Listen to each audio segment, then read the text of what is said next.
누군가를 따르는 자에 대해 함께 말씀을 나누도록 하겠습니다. 누군가를 따르고 또 무엇인가를 따른다고 하는 것은 좋은 일일 수도 있고 나쁜 일일 수도 있습니다. 좋은 결과를 얻게 된다면 좋은 일이겠지만 나쁜 결과를 얻게 된다면 그로 인한 정신적, 물질적 피해는 이루 말할 수 없을 것입니다. 예수님께서 열매로서 나무를 알 수 있다 이렇게 말씀하셨습니다. 마태복음 12장 33절에 나무도 좋고 열매도 좋다 하든지 나무도 좋지 않고 열매도 좋지 않다 하든지 하라. 그 열매로 나무를 아느니라 이렇게 말씀하고 있어요. 그러니까 나무는 열매를 통해서 알 수 있다는 것이죠. 나무가 좋으면 열매도 좋을까요? 나쁠까요? 좋겠죠. 그러면 나무가 나쁘면요? 열매도 나쁘겠죠. 그래서 나무가 좋으면 열매도 좋은 것이지 나무가 좋은데 열매가 나쁘지 않다. 나무가 나쁘면 열매가 좋을 수 없다. 이렇게 말씀하고 있는 것입니다. 나무를 알려면 열매를 보면 알 수 있듯이 그 사람의 삶의 열매를 보면 누구를 알 수 있어요? 그 사람을 알 수 있는 거예요. 그래서 그 사람을 알 수 있는 방법은 그 사람의 삶의 모습을 보면 안다. 삶의 열매를 보면 알 수 있다는 거예요. 그래서 우리가 다른 사람을 평가할 때 무엇을 가지고 평가하는가? 그 사람의 삶의 열매를 보고 평가한다는 것이죠. 그래서 어떻게 살고 있는가? 그것이 그 사람을 평가하는 기준이 된다는 것입니다. 예수님께서 행하신 표적들을 보면 예수님이 어떤 분이신가를 우리는 알 수가 있습니다. 예수님께서 행하신 표적들은 예수님께서 하나님의 아들이심을 잘 나타내 줍니다. 12절에 나라고 했는데 이것은 그리스도 예수님을 말하고 나를 따르는 자는 곧 예수님을 따르는 자를 말합니다. 예수님을 따르는 자에게 어떤 일이 있을까요? 나를 따르는 자, 곧 예수님을 따르는 자에 대해서 말씀을 함께 나눌 때에 큰 은혜가 있는 복된 시간, 은혜의 시간 될 줄로 믿습니다. 나를 따르는 자는 생명의 빛을 얻는다라고 말씀합니다. 12절에 예수께서 또 말씀하여 이르시되 나는 세상의 빛이니 나를 따르는 자는 어둠에 다니지 아니하고 생명의 빛을 얻으리라 라고 말씀합니다. 생명의 빛을 얻는다고 하는 것은 곧 영생의 복을 얻는 것을 말씀하고 있어요. 그래서 나를 따르는 자, 곧 예수님을 따르는 자는 영생의 복을 얻는다라고 말씀해 줍니다. 우리 모두가 예수님을 따라가는 자가 되어서 영생의 복을 누릴 수 있기를 간절히 원합니다.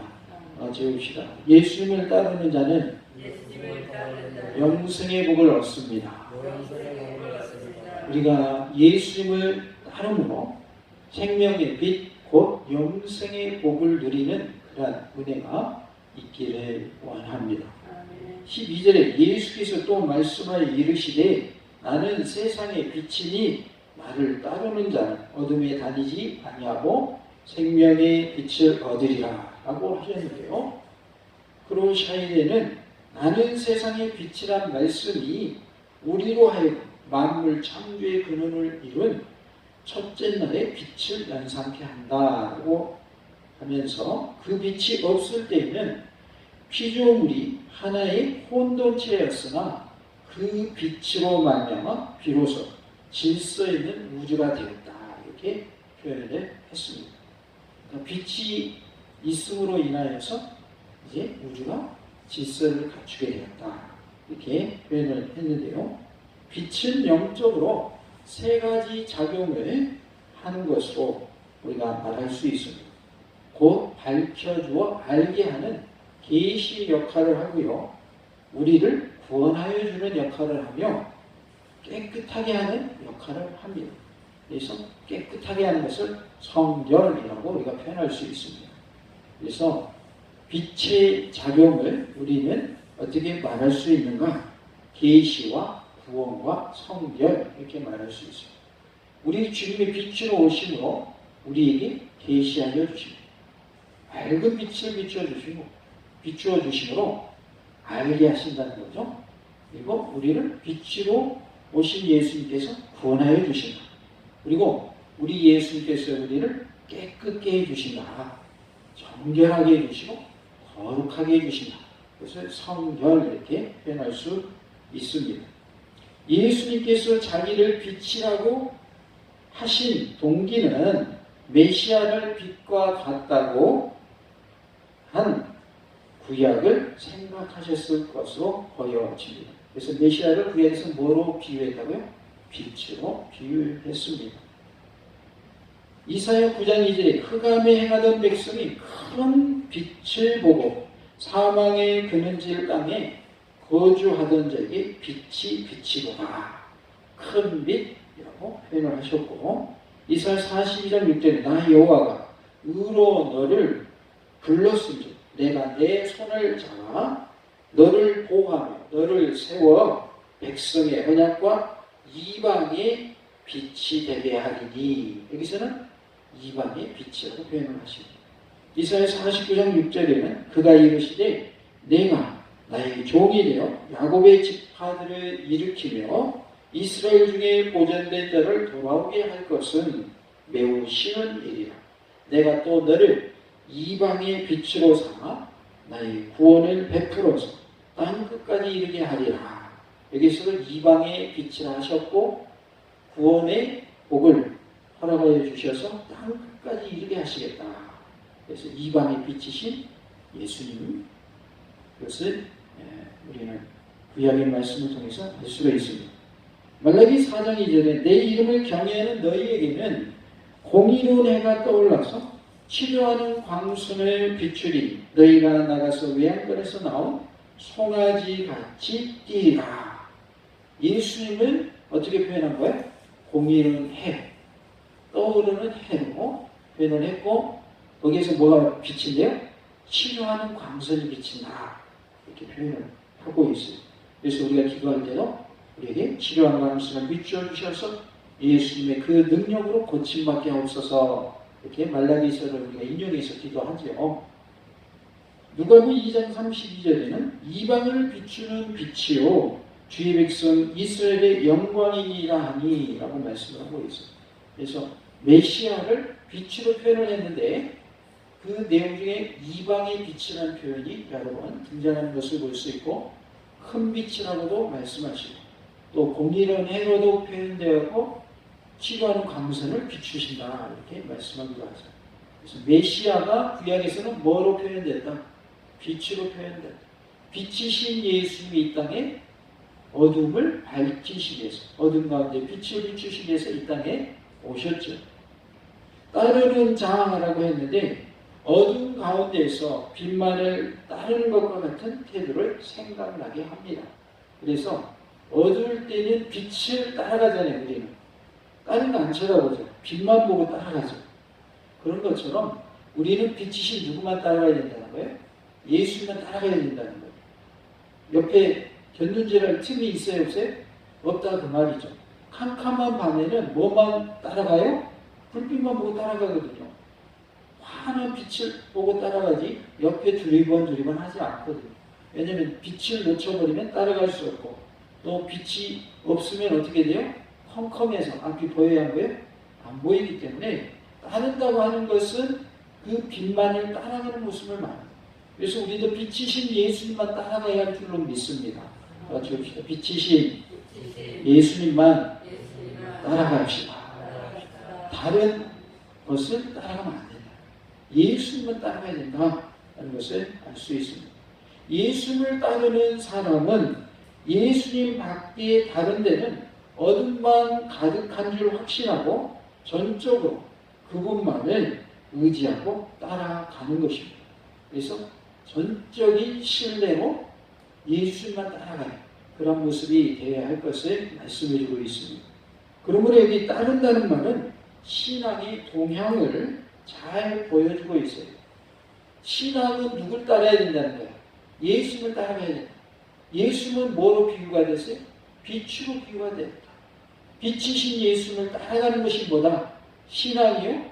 믿음이다. 예수님 따라가지 않는 것은 뭐가 아니다? 믿음이 아니요? 신앙이 아니라는 것을 알 수 있습니다. 어둠은 무지와 죄와 불행을 모두 가리키는 비유입니다.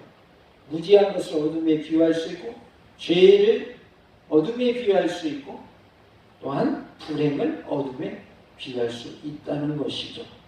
행복한 사람은 얼굴에 뭐가 활짝 피어있죠? 웃음이 피어있어요. 그러나 행복하지 못한 사람들은 수심이 가득 차 있어서 얼굴에 뭐가 드리워져 있어요? 어둠이 드리워져 있어요. 어두운 사람들을 이렇게 자세히 우리가 알아보게 되면 집안에 여러 가지 근심되는 일이 있거나 본인이 아프거나 그런 일들을 우리가 보게 돼요. 그래서 가정에 어려운 일이 있어서 특히나 자녀가 아프다거나 또는 태어날 때부터 장애아로 태어났다거나 여러 가지 아픔이 있을 때 얼굴에 뭐가 떠나질 않아요? 수심이 떠나질 않아서 어둠이 드리워져 있는 그런 모습을 볼 수가 있어요. 예수를 믿는 사람이라고 해서 어둠이 없는 것은 아니더라. 왜냐하면 아직 현실 속에서는 문제가 해결되지 않았기 때문에 여전히 어려움이 존재하고 있기 때문에 우리 얼굴에는 환한 미소가 나오기가 쉽지 않더라는 거죠. 환경을 떠나서 그것을 초월해서 얼굴이 활짝 피어있고 미소가 있다고 하는 것은 믿음으로 이겨낸 모습인 것이죠. 그러나 그러한 경우가 많아요, 적어요? 많지 않다는 거죠. 어떤 목사님은 아이가 태어날 때부터 누워 있었대요. 지금 17년 됐대요. 17년. 아이가 누워 있는지. 그러니까 태어나서부터 지금까지 한 번도 아이가 일어나 본 적이 없는 거예요. 계속 누워 있는 거예요. 그러니까 그 목사님을 성도들이 보면 어딘가 어둡다는 거예요. 왜? 17년 동안 아이가 태어나서부터 한 번도 일어난 적이 없어요. 계속 누워 있어요. 이거 얼마나 힘들겠어요. 목사님도 사모님도 지쳤을 거 아니에요. 힘드니까. 그래서 그러고 싶지 않아도 나도 모르는 가정 중에 얼굴에 뭐가 있는 거예요? 어둠이 드리워져 있는 것이죠. 우리가 예수님을 따라갈 때에 우리 가운데 있는 어둠이 떠나가고 빛이신 예수님을 통해서 우리 얼굴에 환한 빛이 난 그러한 은혜가 있기를 원합니다. 우리가 나이가 들고 세월이 가다 보니까 얼굴에 주름살도 생기고 몸도 아파오고 그런 일이 많습니다.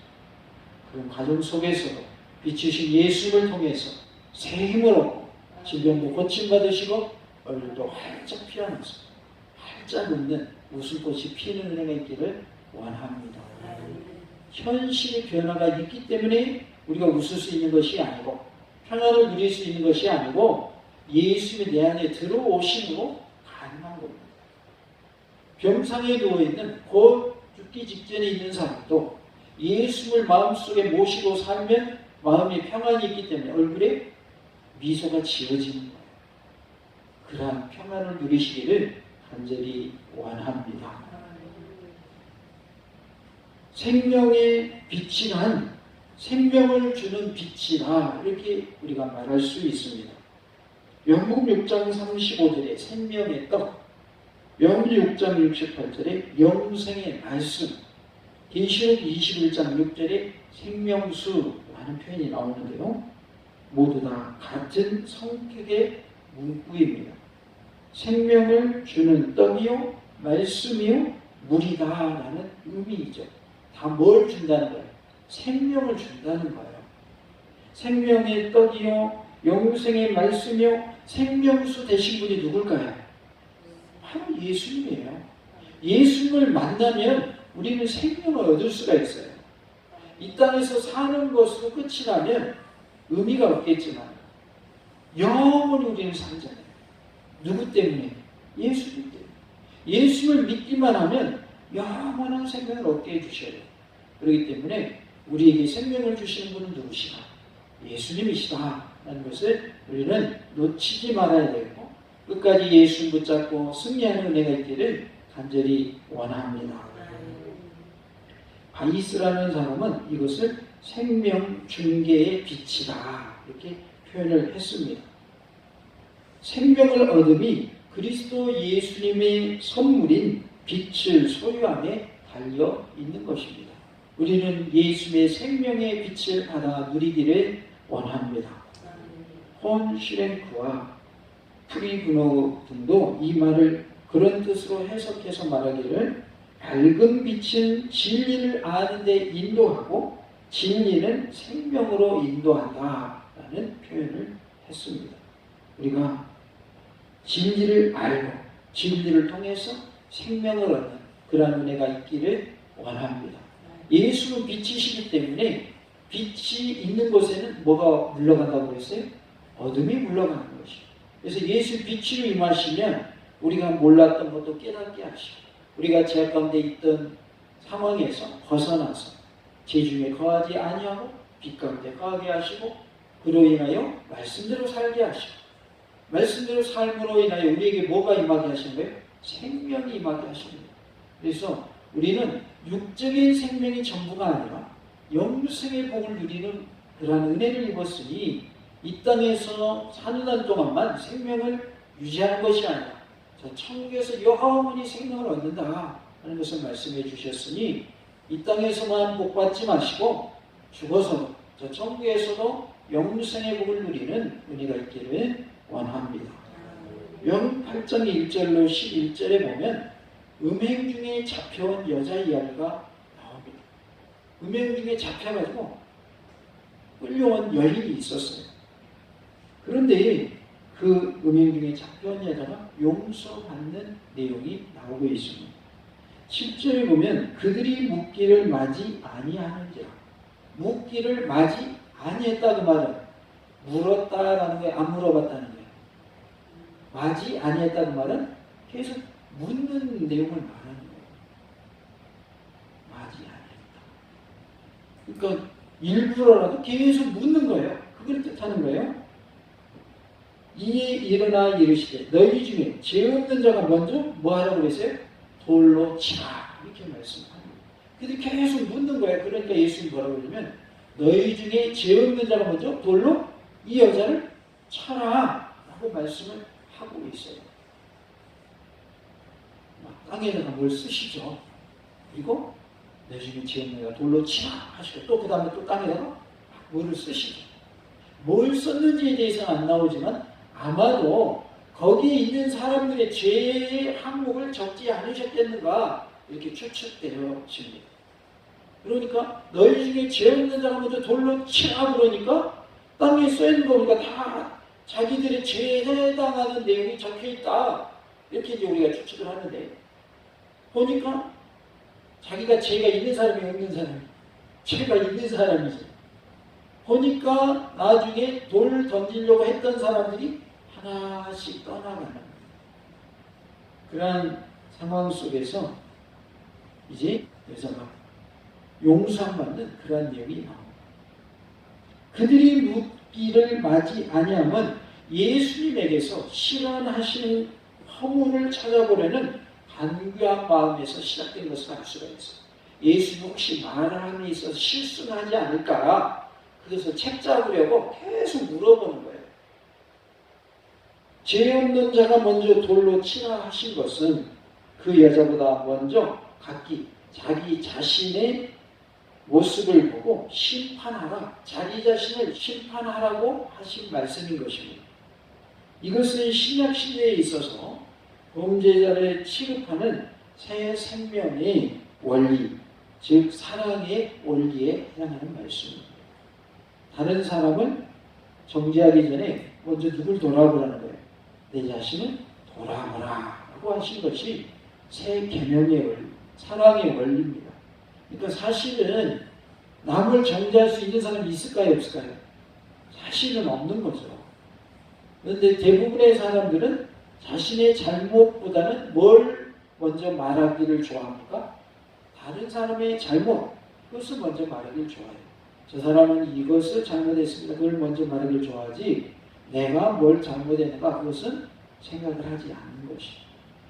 예수님이 죄 없는 자 먼저 돌로 치라 그러니까 자기들 보니까 어때요? 다 죄가 있거든요. 그러니까 돌 들고 있다가 돌을 내려놓고 뭐 하는 거예요? 한 사람씩 빠져나가는 거죠. 갈라디아서 6장 1절에 형제들아, 사람이 만일 무슨 범죄한 일이 드러나거든 신령한 너희는 온유한 심령으로 그러한 자를 바로 잡고 너 자신을 살펴보아 너도 시험을 받을까 두려워하라 라고 말씀하고 있어요. 내 자신을 돌아보라는 거예요. 살펴보라는 거예요. 그러면서 내가 시험을 받지는 않을까 두려워하라 라고 말씀을 합니다. 7절의 말씀은 외식하는 자여 먼저 내 눈 속에서 들보를 빼어라. 그 후에야 밝히 보고 형제의 눈 속에서 티를 빼리라 라고 하신 마태복음 7장 5절의 말씀과 같은 내용인 것입니다. 다른 사람의 눈에 있는 티를 빼려고 하지 말고 내 자신의 눈 속에 있는 뭐 먼저 빼래요? 들보를 빼라고 말씀하고 있어요. 들보는 뭘 말하는 거예요? 대들보를 말하는 거예요. 대들보는 눈에 들어가야 돼요. 들어가지는 않죠. 엄청나게 큰 거잖아요. 그러나 티는 눈에 들어가야 돼요. 들어가죠. 다른 사람의 눈 속에 있는 티를 말하지 말고 내 눈 속에 있는 대들보를 빼내라고 말씀하고 있어요. 예수님께서 너희 중에 죄 없는 자가 먼저 돌로 치라 말씀하셨으므로 저희의 올무에 걸리지 않으시고 도리어 그들의 양심을 찌르셨습니다. 죄 없는 자가 먼저 돌로 치라고 말씀하신 거죠. 11절에 대답하되 주여 없나이다. 너를 정죄하는 자들이 어디 갔냐 이렇게 예수님이 물으시니까 대답하는 말입니다. 예수께서 이르시되 나도 너를 정죄하지 아니하노니 가서 다시는 죄를 범하지 말라 하시니라 라고 말씀하고 있어요. 이 여인이 음행을 하다가 잡혔기 때문에 분명 이 여인이 행한 것은 죄일까요? 죄가 아닐까요? 죄죠. 음행은 죄로 하셨습니다. 그런데 예수님이 뭐를 하지 않으십니까? 정죄를 하지 않으십니다. 그리고 다시는 똑같은 죄를 범하지 말아라. 가서 다시는 죄를 범하지 말라고 하시면서 그 여인을 뭐 해주신 거예요? 용서해 주십니다. 예수님은 회개하는 자에게 사죄를 선고하는 사명을 가지셨어요. 죄를 용서해 주시는 사명을 가지셨어요. 그래야 그 여자에게 회개를 공고하실 분은 정죄하지는 않으셨어요. 우리에게도 우리 주님께서 회개하라 하고 우리에게 공고하실 분 정죄하지는 않으십니다. 뭐를 전제로 하는 거예요? 회개를 전제로 하는 말씀입니다. 우리가 회개하면 우리의 죄에 대해서 죄값을 물으시겠다는 거예요? 묻지 않으시겠다는 거예요? 묻지 않으시겠다. 그래서 우리로 하여금 죄를 회개하라라는 것을 말씀해 주고 있습니다. 더불어서 여인에게 하신 말씀처럼 가서 다시는 죄를 범하지 말라라고 말씀하신 것처럼 우리에게도 똑같은 죄를 범치 말라라고 말씀하고 계십니다. 우리 모두가 회개할 일에 대해서는 회개함으로 죄사함과 은혜가 있기를 간절히 원합니다. 우리 다 같이 해볼까요? 회개함을 통하여 죄사함 받읍시다. 철저히 회개하는 역사가 우리 모두에게 있기를 원합니다. 우리 눈가에서 눈물이 펑펑 쏟아지는 은혜가 있기를 원합니다. 회개 없는 구원 없습니다. 회개 없는 죄사함 없습니다. 예수는 우리를 위하여 피 흘려 주셨지만 회개하는 자에게 그 피 흘림의 효력이 발생하는 것이지 회개하지 않는 자에게도 죄사함의 은혜가 임하는 것은 절대로 아닙니다. 예수를 믿는 자가 구원함을 얻는 것이지 예수님 십자가에 못 박혀 돌아가셨다고 해서 예수를 안 믿는 자가 구원받는 것은 아닙니다. 예수님 십자가에 매달리실 때 좌우에 강도가 매달렸죠? 그들이 사형당하는 모습이잖아요. 십자가는 무슨 틀이에요? 사형틀이거든요. 그들이 한 사람은 구원받는 모습으로, 한 사람은 구원받지 못하는 모습으로 죽는 것을 우리는 성경을 통해서 알 수가 있습니다. 죽는 그러한 사형에 처해지지만은 한 사람은 구원을 받아요. 한 사람은 구원을 받지 못해요. 그러니까 예수님 십자가에 못 박혀 돌아가신다고 해서 다 구원받는 게 아닌 거예요. 뭐 하는 사람, 예수를 영접하는 사람, 예수를 믿는 사람, 그리고 자기의 죄를 뭐 하는 사람, 회개하는 사람만 구원을 받는 거예요. 그래서 회개할 때에 제사함이 있고 제사함을 받은 자가 뭐 받아요? 구원받는다. 구원함을 얻은 자는 뭘 얻게 돼요? 영생을 얻게 돼요.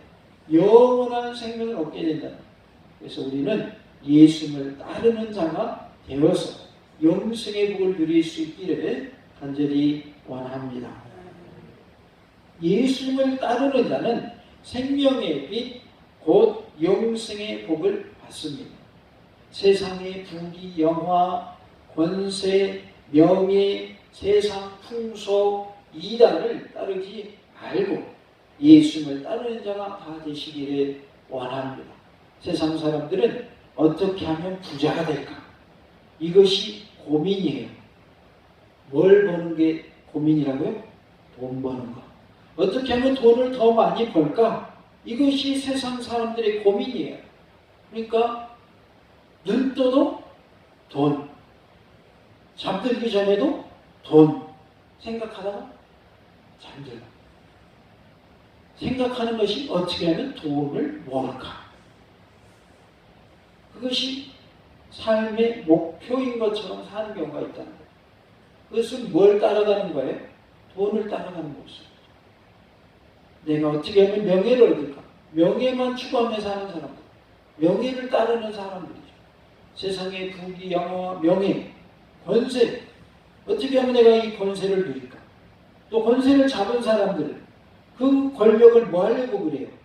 유지하려고 합니다. 한번 정권을 잡으면 그 정권을 계속 이어가려고 하는 것이 그것이 정치인들의 모습이에요. 어쩌면 자연스러운 모습이죠.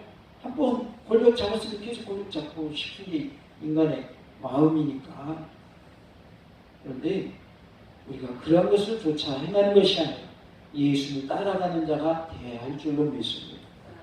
우리가 예수를 따라가야지 예수님이 아닌 가짜, 곧 이단을 따라가면 안 됩니다. 성경에는 가짜가 나타나면 따르는 사람들이 많다라고 말씀하고 있어요. 실제로 우리 한국뿐만 아니라 전 세계적으로 이단을 따르는 사람이 많을까요? 적을까요? 상당히 많습니다. 우리 생각에는 진리를 전할 때 사람들이 따를 것 같은데 진리가 아닌 가짜를 전하는데 사람들이 따라가요.